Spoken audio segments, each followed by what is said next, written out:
ஆடி மாதமான இன்று அடுத்து நாம் காணவிருக்கும் கோவில் மயிலாப்பூர் கோலவிழியம்மன் கோவிலை தான் பார்க்க போகிறோம். பார்ப்போமா? மயிலாப்பூர் கோலவிழியம்மன் கோவில் கபாலீஸ்வரர் ஆலயத்திற்கு இணையான தொன்மை சிறப்பு வாய்ந்தது. இந்த கோவில் வரலாற்றை அறிந்து கொள்வோமா? பார்வதி தேவி மயில் உருவம் எடுத்து மயிலாப்பூர் தளத்தில் தவம் இருந்தபோது அவளை அசுரர்களிடமிருந்து பாதுகாப்பதற்காக சிவபெருமானால் அனுப்பி வைக்கப்பட்ட பக்தரகாளி இவள் என்பது குறிப்பிடத்தக்கது. வடக்கு திசை நோக்கி எளிய நுழைவு வாசலுடன் ஆலயம் அமைந்துள்ளது.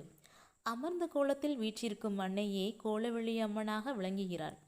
இடது காலடியில் அசுரனின் தலையை அழுத்தி வலது காலை மடக்கிய கோலத்தில் காட்சி தருகிறாள்.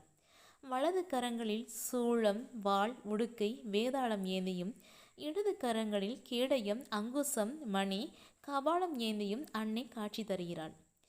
சிரசில் உள்ள தீ ஜிவாலைகளில் 15 இதழ்கள், அதன் நடுவே சீரும் நாகம், திருமுடியின் இடதுபுறம் சந்திரன், கங்கை, வலதுபுறம் நாகம், காதணி அணிந்து சிவசக்தி சொரூபமாக அன்னை காட்சி தருகிறாள்.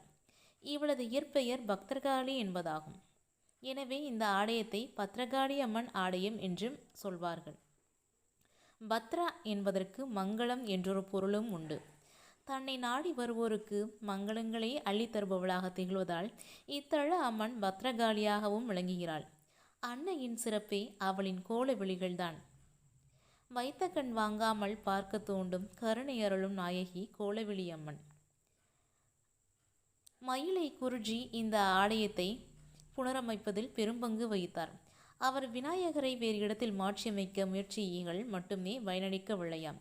இறைவிக்கு முன் கல்லாலான சிறிய தேவி பிரதிஷ்டை செய்யப்பட்டுள்ளார். அபிஷேகங்கள் எல்லாம் இந்த தேவிக்கே நடைபெறுகின்றன. பெரிய திருவுருவம் கொண்ட தேவிக்கு பச்சரிசி மாவில் விதவிதமான நிறங்களை கலந்து மாவு காப்பு சாற்றினால் தீராத கடன்கள் அனைத்தும் தீர்வதாக ஐதீகம். இதை தவிர மஞ்சள் காப்பு, சந்தன காப்பு, குங்கும காப்பு, முத்தங்கி என நாளொரு மேனியும் பொழுதொரு அலங்காரமாய் அன்னையும் அருளும் ஆலயம் இது. 1000 ஆண்டுகளுக்கு மேலாக ஆலயம் என்பதை கோலவிழி அம்மனின் உற்சவ திருவுருவை ஆய்வு செய்ய போது கண்டறிந்தார்கள். கபாலீஸ்வரர் ஆலயத்தில் எந்த ஒரு வேணாலும் இங்கு வந்து அன்னையிடம் உத்தரவு பெற்ற பிறகே நடத்துகிறார்கள். அவ்வளோ ஒரு சிறப்புமிக்க வாய்ந்த தாய் தான் இந்த கோலவிழி பத்ரகாளி அம்மன். இவங்கள வந்து ஃபஸ்ட்டு பத்ரகாளி அம்மன் சொல்லியிருக்காங்க. இப்போ வந்து கோலவிழி அம்மன் சொல்லிட்டு அழைக்கிறாங்க. இங்கே வந்துட்டு பெரிய திருவுருவம் கொண்ட தேவிக்கு வந்து பச்சரிசி மாவில் விதவிதமான நிறங்களை கலந்து மாவு காப்பு வந்து சாற்றினால் தீராத கடன்கள் எல்லாம் தீர்ந்துடும். நம்ம வீடியோ ஃபஸ்ட் டைம் பார்க்குறவங்க அதிகளவு சப்ஸ்கிரைப் பண்ணி